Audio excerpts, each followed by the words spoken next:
কোনো রকম ময়দা ছাড়াই তৈরি করে নাও নরম তুলতুলে এই পরোটা। এই পরোটাটি এতটা নরম তুলতুলে হয় বাড়ির বাচ্চা থেকে বয়স্ক মানুষরাও খুব সুন্দরভাবে খেতে পারবে। নমস্কার বন্ধুরা, নন্দিনী সিম্পল কুকের আরও একটি পর্বে আপনাদের সবাইকে জানাচ্ছি স্বাগত।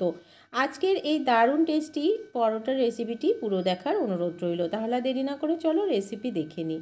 আজকের এই রেসিপিটি তৈরি করার জন্য প্রথমে এদিকে আমি একটা কড়াই বসিয়ে দিয়েছি। কড়াইটা গরম হয়ে গেলে এখানে দিয়ে দিচ্ছি 1.5 কাপ পরিমাণ সুজি। এবারে এই সুজিটাকে হালকা একটু নাড়াচাড়া দিয়ে গরম করে নিতে হবে। সুজিটা কিন্তু ভাজা যাবে না, শুধুমাত্র একটু গরম করে নিতে হবে।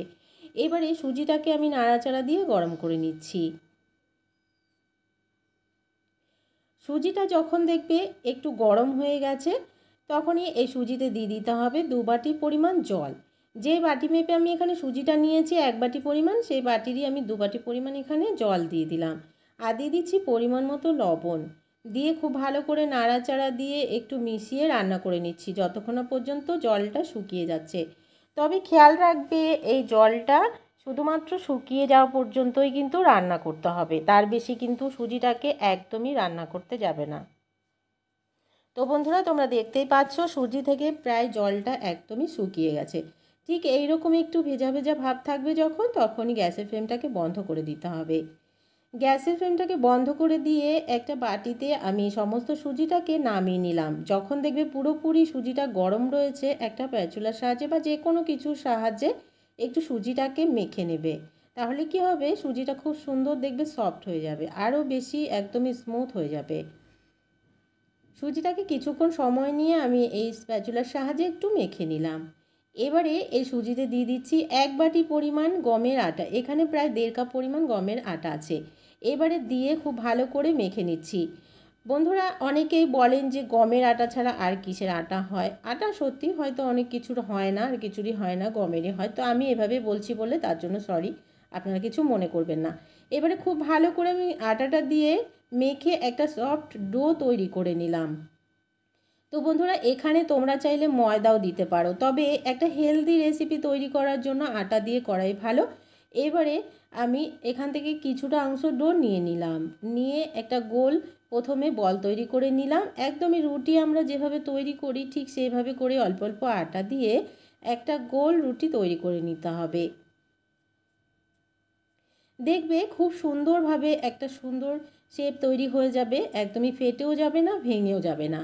আর আটাটা অবশ্যই দেবে বাইন্ডিংয়ের জন্য, না হলে সুজি তো একদমই সফট আর নরম তুলতুলে থাকে, বেলা বা তৈরি করা কিন্তু ভীষণ কঠিন হয়ে যাবে। এবারে একটু আটা বা ময়দা যা হোক কিছু বাইন্ডিংয়ের জন্য দিয়ে দিলে খুব সুন্দর দেখবে তৈরি হয়ে যাবে। এবারে বন্ধুরা দেখো, আমি একটা গোল রুটি তৈরি করে নিলাম। এবারে এদিকে একটা ফ্রাইং প্যান বসিয়ে দিয়েছি।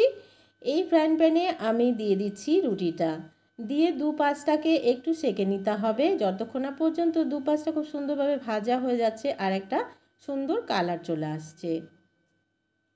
তো বন্ধুরা, দু পাশটাকে আমি উল্টে পাল্টে দিয়ে একটু সেঁকে নিয়েছি। আর দুই পাশটাতে দেখো হালকা হালকা কালারও চলে আসতে শুরু করেছে। যখন দেখবে এরকম হালকা ভাজা হয়ে গেছে, এখানে তোমরা ঘি বা তেল যে কোনো কিছু তোমাদের ইচ্ছে মতন দিয়ে নিতে পারো। তো আমি এখানে ঘি দিয়ে দিলাম, দিয়ে একটু সুন্দর করে মাখিয়ে নিলাম।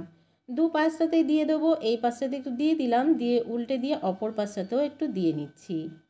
তাহলে পরোটাগুলো খেতেও ভালো লাগবে ঘি দিলে, আর আরও বেশি দেখবে সফট হবে। তো বন্ধুরা, দুই পাশে আমি ঘিটা মাখিয়ে নিয়ে দুই পাশটাকে হালকা আরও একটু সেঁকে নিলাম। এটা কিন্তু একদমই রেডি হয়ে গেছে, নামিয়ে নেব। আর এভাবে করে বাকিগুলোকেও তৈরি করে নেব। ভীষণ সহজ একটি পরোটার রেসিপি, অবশ্যই করে একবার বানিয়ে দেখতে পারো। তো বন্ধুরা, সমস্ত পরোটাগুলো আমি নামিয়ে নিলাম, তৈরি করে নেওয়া হয়ে গেছে। এই পরোটাটি তোমরা যখন খুশি বানিয়ে খেতে পারো, যে কোনো কিছুর সাথে খেতে পারো। তবে আমি আজকে একটি আলুর রেসিপি তৈরি করেছিলাম, সেই আলুর রেসিপির সাথে আজকের এই পরোটাটি আমি সার্ভ করেছি। নরম তুলতুলে এই পরোটার রেসিপিটি যদি ভালো লাগে অবশ্যই একটি লাইক করার অনুরোধ রইল, অনেক অনেক শেয়ার করে দেওয়ার অনুরোধ রইল। নতুন বন্ধু আমার চ্যানেলে নতুন এসে থাকলে আমার চ্যানেলটিকে সাবস্ক্রাইব করে পাশে থাকা বেল আইকনটাকে প্রেস করে অল বাটনে ক্লিক করতে ভুলবে না, এ ধরনের রান্নার নোটিফিকেশনগুলো সবার আগে তোমাদের কাছে পৌঁছে যাওয়ার জন্য। আর আজকের রেসিপিটি কেমন লাগলো অবশ্যই কমেন্টস বক্সে জানাতে কিন্তু ভুলবে না। সবাই ভালো থাকবে, সুস্থ থাকবে। দেখা হচ্ছে পরবর্তী রেসিপিতে। ততক্ষণ পর্যন্ত সবাই ভালো থাকো। আমি একটু তোমাদেরকে আলু রেসিপির সাথে এই পরোটাটি শেয়ার করে দেখালাম। আজকের মতো তাহলে টাটা।